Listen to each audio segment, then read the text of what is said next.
शेख ने मिलाया सांप से हाथ। शेख ने मिलाया सांप से हाथ, बोलो कैसा है ये सीन। कहत कबीर सुनो भाई साधो, पीछे खड़ा है चीन।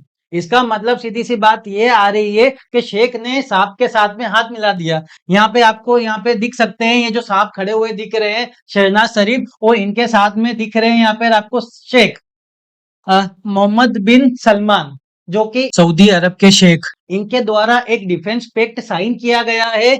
और क्या साइन किया गया है कि अगर पाकिस्तान के ऊपर हमला किया जाएगा तो उसको डायरेक्टली सऊदी अरब का हमला माना जाएगा, और अगर सऊदी अरब के ऊपर हमला किया जाएगा तो वो पाकिस्तान के ऊपर हमला माना जाएगा। मतलब इसके पहले भी इन दोनों के बीच में एक तरह से स्ट्रेटेजिक और डिफेंसिव रिलेशन रहे हैं, मगर ये जो इस समय पे पैक्ट साइन किया गया है वो अपने आप में कुछ ज्यादा ही एक स्टेज लेवल के ऊपर जाके साइन कर दिया गया है। इसके पहले भी पाकिस्तान के द्वारा सऊदी अरब के अंदर अपनी मिलिट्री को भेजा जाता था उनको ट्रेन करने के लिए, मगर इस बार डायरेक्टली पाकिस्तान ने ये बोल दिया है कि हमारे द्वारा आपकी न्यूक्लियर पावर प्रोग्राम में भी सहायता की जाएगी। दरअसल सऊदी अरब भी बहुत टाइम से न्यूक्लियर प्रोग्राम बनाने की इच्छा रखता था, तो ये इस समय पे उसने पाकिस्तान जैसे गरीब देश के रूप में एक अपॉर्चुनिटी को देखा और उसको अपने इसमें शामिल कर लिया। दरअसल बात यह है कि इजराइल ने लेटेस्ट में कतर के ऊपर हमला किया था। वो कतर के ऊपर जो हमला किया गया था उसके अंदर हमास के जो लीडर है उनको मारा गया था। इजराइल का यह कहना है कि अगर हमास के लीडर दुनिया में कहीं भी होंगे, चाहे वो कौन सा भी देश हो, हम उनको चुन चुन कर मारेंगे। सीधी सी बात इस समय पे कर दी गई थी। अब इसमें बात ये आ रही है कि इजराइल का क्या लफड़ा था कि सऊदी अरब ने पाकिस्तान के साथ में हाथ मिला लिया। देखिए इजराइल जो एक यहूदी देश है और ये जितने भी देश है ये एक तरह से मुस्लिम देश है। सीधी सी बात है कि इजराइल जो है यहूदी देश है, इन सभी देशों से नफरत करता है। उनका यूं कहना है कि ये जो देश है या इसके अंदर जो हमास संगठन है वो इनके देश के अंदर इंस्टेबिलिटी फैलाता है और वो एक ही इजराइल की बात करता है। इसका मतलब है कि ये जो गाजा पट्टी दिख रही है और जितनी भी चीजें दिख रही है वो एक ही इजराइल है। अब इजराइल ने कतर के ऊपर हमला किया। देखिए इजराइल के ईरान के साथ में हमले तो बहुत टाइम से होते हुए आ रहे थे। लेटेस्ट में भी इजराइल और ईरान के बीच में युद्ध हुआ था। उसके बाद में क्या हुआ कि इजराइल ने कतर देश के ऊपर हमला किया। अब ये कतर देश के ऊपर जो हमला किया गया ये अपने आप में इतना बैकफायर हो गया कि सभी की सभी जो कंट्रीज है वो एक साथ में आ गई। इन्होंने डायरेक्टली निंदा करी थी और पाकिस्तान तो उचका उचका कूद रहा था इस समय पे, बोलो कि मैं मेरे पास में आओ, मेरे पास में न्यूक्लियर पावर है, मैं तुमको एक छाते के रूप में संरक्षित करूंगा। तो ये जब इतनी चीजें हुई थी, भारत ने भी इस समय पे ये जो कतर के ऊपर हमला था उसको कंडेम किया था, मगर पाकिस्तान ने एक स्टेज आगे जाते हुए इस चीज को पूरा का पूरा एक मौका भुना लिया। अब इसमें चीन की भी कहीं ना कहीं भूमिका रही है। देखिए हम लोग समझ सकते हैं कि चाइना जो है एक तरह से अपनी विस्तारवादी नीतियां जो है उसके कारण हमेशा से चर्चा रहा है। इनका बेल्ट एंड रोड इनिशिएटिव जो है, जो क्या है एक तरह से मोतियों की माला, मतलब क्या कह सकते हैं हम लोग, इस तरह से मोतियों की माला जो है वो बिछाने की पूरी कोशिश कर रहा है। उसी में एक है C PEC, China Pakistan economic corridor. मतलब इनमें क्या होगा कि पूरा का पूरा जो रोड है वो चाइना और पाकिस्तान गिलगित बाल्टिस्तान से होते हुए पूरा का पूरा निकाला जाएगा। इसके लिए चाइना जो है वो पाकिस्तान को फंड भी कर रहा था, मगर बीच में क्या हुआ, पाकिस्तान के जो सूर है वो United states of America USA के साथ में ज्यादा मिलने लग गए थे। ये उनके जाके भोजन करने लग गए थे। वो पाकिस्तान एक तरह से कह सकते हैं कि अमेरिका की गोद के अंदर जाके बैठ चुका था। ये बात चाइना को अच्छी नहीं लग रही थी। और क्या हो रहा था कि अमेरिका और भारत के जो ट्रेड रिलेशन है वो कहीं ना कहीं एक तरफा होने के कारण अमेरिका के द्वारा चाइना और भारत दोनों के ऊपर टैरिफ लगाए जा रहे थे। इसी से खफा होकर एससीओ की मीटिंग हुई। अब जब एससीओ की मीटिंग हुई उसके अंदर रशिया इंडिया चाइना तीनों ने अपना कॉरपोरेशन बना लिया। ये बात चाइना को कहीं ना कहीं खटकी थी। इसी के कारण उसने अमेरिका को काउंटर करने के लिए पाकिस्तान से सबसे पहले तो यह कहला दिया कि भारत और पाकिस्तान के बीच में किसी भी तीसरे व्यक्ति के द्वारा मध्यस्थता नहीं करी गई थी। और उसके बाद में जो सऊदी अरब है, हम लोग कह सकते हैं कि सऊदी अरब जो कतर है, कतर ने तो डायरेक्टली डोनाल्ड ट्रंप को एक प्लेन गिफ्ट कर दिया था। और सऊदी अरब के साथ में अमेरिका के रिश्ते बहुत पुराने रहे हैं। उनके द्वारा ऐसा बोला जाता था पहले से ही कि किसी भी तरीके से आपके ऊपर कोई हमला किया जाएगा तो हमारे द्वारा आपकी रक्षा की जाएगी। मगर जब इजराइल ने कतर के ऊपर हमला करा तो अमेरिका ने कोई जवाब नहीं दिया, चुप्पी साध ली। और अमेरिका का साफ साफ कहना था कि हमको इसके बारे में कुछ भी नहीं पता था। इसका मतलब ये समझ चुके थे सऊदी अरब और कह सकते हैं हम लोग कतर और बाकी जो मुस्लिम कंट्रीज है, वो ये समझ चुकी थी कि अमेरिका के ऊपर भरोसा नहीं किया जा सकता है।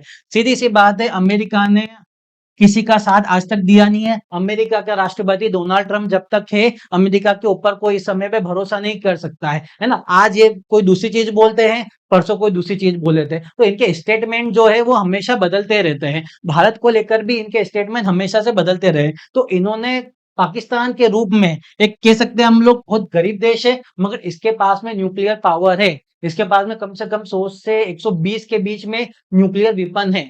तो अब इन्होंने देखा कि इजराइल के सामने काउंटर करने के लिए हमारे पास में एक बहुत अच्छा हथियार हो सकता है कि पाकिस्तान के साथ में सहयोग करते हुए हम लोग भी न्यूक्लियर बम बनाने की टेक्निक सीख लें। अब ईरान ईरान जो है उसका अमेरिका के साथ में बहुत पुराना ही झगड़ा चलता था, क्योंकि ईरान के जो भी न्यूक्लियर पावर, ईरान भी एक तरह से न्यूक्लियर कंट्री बनना चाहता था मगर अमेरिका ने उसके ऊपर प्रतिबंध लगा रखे थे।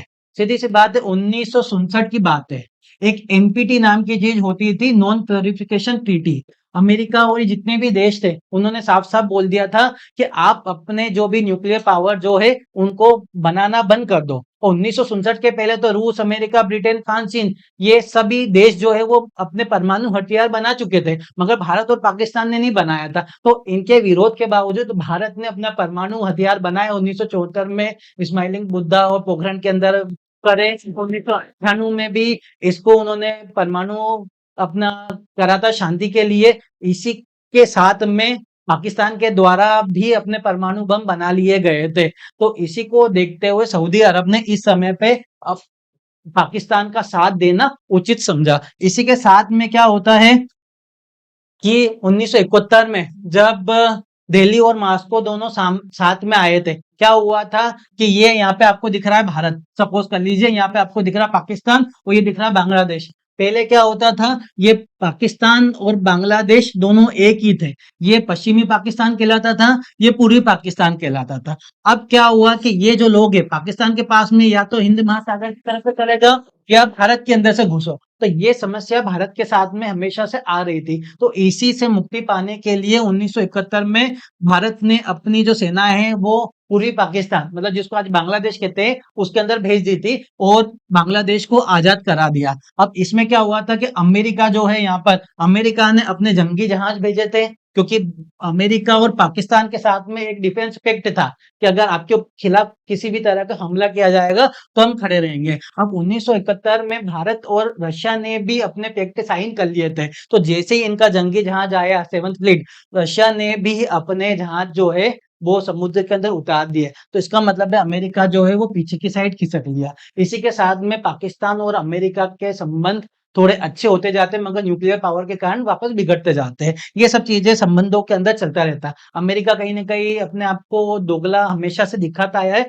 और आज भी दिखा रहा है। अब बात रही कि इस्लामिक नाटो जैसा कोई संगठन अगर बनाते हैं तो उसमें क्या क्या चीजें हो सकती है। सबसे पहले समझ लेते हैं कि नाटो क्या है। देखिए, सबसे पहले आप समझिए कि नाटो जो है वो अमेरिका, कनाडा के साथ में जो 30 और यूरोपीय देश है उनका एक समूह है। मतलब एक तरह से कह सकते हैं इनकी मिलिट्री है जो रशिया को काउंटर करने के लिए बनाई गई थी। 1945 के बाद में जब द्वितीय विश्व युद्ध खत्म हुआ था तो रशिया और अमेरिका ही दो महान शक्तियां बची हुई थी। तो इसके रशिया के एक्सपांशन को रोकने के लिए ये जितने भी आपको देश दिख रहे हैं इनकी एक सेना बनाई गई थी 1949 में, जिसमें एक आर्टिकल 5 आता है। आर्टिकल 5 जो है वो डायरेक्टली बोलता है अगर किसी भी एक देश के ऊपर हमला किया जाएगा, मतलब एक कर किसी भी एक अलाई के ऊपर हमला किया जाएगा तो वो सबके ऊपर माना जाएगा और वो उसको काउंटर कर लेंगे। अब क्या हुआ है कि रशिया और यूक्रेन के बीच में लड़ाई चल रही है। हमने इस लड़ाई के बारे में पूरे का पूरा हमारे वीडियो के अंदर विस्तार से बता रखा है, चाहे तो आप लोग उन वीडियोस को देख सकते हैं। अब क्या हुआ है कि रशिया जो है वो नाटो के अंदर यूक्रेन को शामिल नहीं होने देना चाहता है। अगर नाटो की पहुंच यूक्रेन तक आ गई, इसका मतलब है रशिया की जो प्रभुता है, संप्रभुता है, उसके लिए खतरा बन जाएगा। और अमेरिका बिल्कुल भी नहीं चाहता है, क्योंकि अमेरिका एकमात्र महाशक्ति बन के इस समय पे रहना चाहता है। तो यही सेम बात इस्लामिक नाटो के रूप में कही गई थी। अब इसके बाद में क्या हुआ है कि अरब इस्लामिक नाटो की यहाँ पर जो बात मीटिंग अटेंड की गई थी, इसमें पाकिस्तान, तुर्की के द्वारा भी अटेंड की गई थी। तो उन्होंने बोला था कि इस्लामिक नाटो बनाने की बात की जाए। यहाँ पे देखिए, एक तरह से हम लोग कह सकते हैं कि पाकिस्तान के प्रधानमंत्री शहनाज शरीफ का एक ग्रांड वेलकम किया गया था सऊदी अरब के प्रिंस के द्वारा। अब क्या है कि यूएनएचआरसी में इंडिया ने भी कतर के ऊपर इस चीज को कंडेम करा था कि we are deeply concern about recent attack in Doha and their implication. मगर पाकिस्तान जो था वो एक स्टेप आगे बढ़ गया था। बोले नहीं नहीं, मेरे पास में परमाणु हथियार है, मैं तुम लोगों की रक्षा करूंगा और छाते के रूप में तुम लोगों का प्रोटेक्शन करूंगा। भारत इस मौके को इस समय पे भुना नहीं पाया था। इसके बाद में जो बात है कि भारत और सऊदी अरब की सीधी सी बात है, इसके लेकर रिश्ते खराब हो सकते हैं। कारण क्या है कि भारत और पाकिस्तान के बीच में ऑपरेशन सिंदूर चल रहा है, और ऑपरेशन सिंदूर का जो सेकेंड फेज है वो अगर होता है, तो अब बात सीधी सी यहाँ पे ये आएगी, क्या जब भारत और के द्वारा पाकिस्तान के ऊपर हमला किया जाएगा तो सऊदी अरब भारत के खिलाफ खड़ा होगा? पहला क्वेश्चन यहाँ पर ये आ रहा है। अब इसराइल के द्वारा सऊदी अरब के ऊपर अगर हमला किया जाता है, तो क्या पाकिस्तान न्यूक्लियर बमबारी कर सकता है इसराइल के खिलाफ? ये देखना काफी आगे आने वाले समय में रोमांचक होगा कि किस तरह से इस तरह की जियो पॉलिटिकल जो चीजें हैं वो बदलती है। देखिए, पाकिस्तान हर जगह पे भीख मांगता हुआ नजर आया हुआ। सीपेक में जब चाइना ने उसको फंड देने से मना कर दिया था, तो वो एडीबी के पास में गया, एडीबी ने उसको फंड दिया। इसका मतलब है उनकी जो भीख मांगने की जो आदत है वो हमेशा से जारी रही है। इनके जो सऊदी अरब ने उनको सम्मान दिया, तो बिल्कुल चौड़े हो गए कि भैया हमको पूछ परख की जा रही है। पहली बात तो पाकिस्तान की वैसे भी कोई पूछ परख करता नहीं था, मगर इस समय पे उसकी थोड़ी बहुत पूछ परख बढ़ चुकी है। इसके पीछे कहीं ना कहीं चाइना जो है उसको सपोर्ट करने में लगा हुआ है, क्योंकि चाइना और सऊदी अरब के जो रिश्ते हैं, एक डिफेंस में, टेक्नोलॉजी में, चाइना ने सऊदी अरब के अंदर बहुत बड़ा निवेश कर रखा है। सऊदी के अंदर बहुत तेल था, बहुत पैसे वाला सऊदी अरब है, इसलिए कहीं न कहीं अमेरिका को काउंटर करने के लिए ये सब चीज़ें की जा रही है। अब ये सब चीज़ हुई थी, इनके बीच में एग्रीमेंट हुआ, तो भारत ने भी अपना एक बयान दिया। भारत के जो विदेश मंत्रालय के प्रवक्ता है रणधीर जायसवाल, उनके द्वारा दिया गया कि हमें इस चीज़ के बारे में पूरा पता है, पाकिस्तान और सऊदी अरबिया के, है ना, the signing of strategic mutual defence pact between Saudi Arabia and Pakistan. The government was aware, government को पता था कि इन दोनों देशों के बीच में कुछ न कुछ चल रहा था। हम लोग इसके इम्प्लीकेशंस को स्टडी करेंगे, हम लोग समझेंगे कि इसके क्या-क्या परिणाम आगे आने वाले समय के अंदर हो सकते हैं, और देखेंगे कारण क्या है कि हमें हमारे जो क्षेत्र है, हिंद महासागर क्षेत्र बोल सकते हैं, या ग्लोबल जियोपॉलिटिक्स के अंदर हम लोग कह सकते हैं कि हमें शांति बना के रखना है, और साथ में सिक्योरिटी जो है is the main concern of India at this point of time. अब ये यहाँ पे देख लीजिए, ये 22 अरब देश है करीबन, ये 22 अरब देशों का समूह है, और करीबन 55-56 जो है वो मुस्लिम कंट्रीज है। अब इस्लामिक नाटो बनता है तो उन्होंने अरब इस्लामिक नाटो की बात कर रखी है। इसका मतलब है कि ये जो अल्जीरिया है, इजिप्ट, सीरिया, सूडान और इधर जो अरब कंट्रीज है, ये सभी मिलके एक तरह से इस्लामिक नाटो, अरब नाटो, और ये जितनी भी यहाँ पर और दूसरी कंट्रीज दिख रही है, इंडोनेशिया और साथ में अफ्रीका के कुछ कंट्रीज और है, इन लोगों का, इन देशों का एक समूह हो सकता है कि आगे आने वाले समय में इस तरह के और पैक्ट हम लोगों को भविष्य में दिख सकते हैं। अब इसके बाद में पाकिस्तान, सऊदी अरबिया ने डिक्लेयर्ड जॉइंट सेशन करा था कि अगर किसी भी तरह का होगा, अब भारत ने भी इसके ऊपर रिएक्ट करा था। उसमें एक मेन पॉइंट लिखा हुआ था, बहुत सारी चीजें लिखी हुई थी। The agreement stated that any aggression against either country shall be considered an aggression against both, मतलब दोनों के खिलाफ इस तरह का एग्रेशन समझा जाएगा। अब इसमें कुछ-कुछ जो चीज़ें हैं, वो सामने आ रही थी कि इसके कारण इज़राइल के ऊपर क्या इम्प्लीकेशन होगा, अमेरिका के ऊपर क्या होगा और भारत के ऊपर क्या होगा। सीधी-सी बात है, भारत को भी अपनी स्ट्रेटेजी इस समय पे बदलना पड़ेगी। भारत को भी अब एक तरह से हम लोग कह सकते हैं, नया डिफेंस पैक्ट, जिस तरह से ये लोग पैक्ट बना रहे हैं, उसी तरह से भारत को भी आगे आने वाले समय में एक नया पैक्ट बनाना पड़ेगा। कि हो सकता है कि भारत भी ऐसा किसी देश के साथ में पैक्ट बना ले कि अगर आपके ऊपर हमला किया जाएगा, इसका मतलब है हमारे ऊपर भी हमला समझा जाएगा और इसका प्रत्युत्तर हम लोग जो है वो साथ में देंगे। अब बात आ रही है अमेरिका की। अमेरिका का सीधा सा कंसर्न है कि जब सऊदी अरेबिया और पाकिस्तान और चाइना और हम लोग कह सकते हैं रशिया, इन सब देशों का संगठन बन जाएगा तो अमेरिका को भी थोड़ा झटका लग सकता है। अमेरिका हमेशा से दोगला रहा है। अमेरिका जिन जिन देशों के अंदर गया है वहां तख्ता पलट करा है और उनकी पूरी व्यवस्था, अर्थव्यवस्था है पूरी की पूरी खराब करके बैठ चुका है। इस समय अमेरिका टैरिफ इसलिए लगा रहा है क्योंकि अमेरिका में भी इस समय में मंदी चल रही है, उनकी अर्थव्यवस्था भी इस समय पे डगमगा रही है। तो इसी कारण जो अमेरिका है वो इस तरह की चीजें को लेकर अभी फिलहाल में खुद भी शौक में है कि ये जो डिफेंस पैक्ट हुआ है वो क्यों हुआ है, क्योंकि ये कहीं ना कहीं चाइना का जो एग्रेशन है वो इस चीज को देखा जा रहा है। अब बात रही इजराइल की।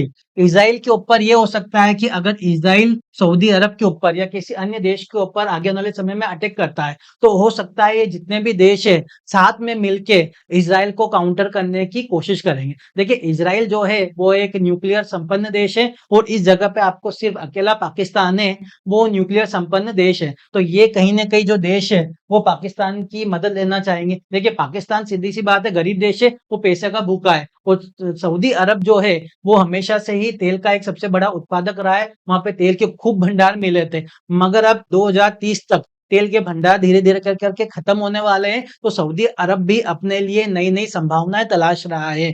तो अब देखना ये रोचक रहेगा कि ये जो पैक्ट किए गए इनके बीच में सऊदी अरब और पाकिस्तान के बीच में इसका जियो पॉलिटिक्स के ऊपर क्या असर पड़ेगा। आप लोगों को क्या लगता है कि ये जो चीजें की गई है वो कहाँ तक विश्व की राजनीति को परिवर्तन कर सकेगी। अगर आपको हमारा वीडियो पसंद आया है तो हमारे चैनल को सब्सक्राइब करें, वीडियो को लाइक करें और ज्यादा से ज्यादा शेयर करें ताकि ये सही जगह तक पहुंच सके। Thank you very much.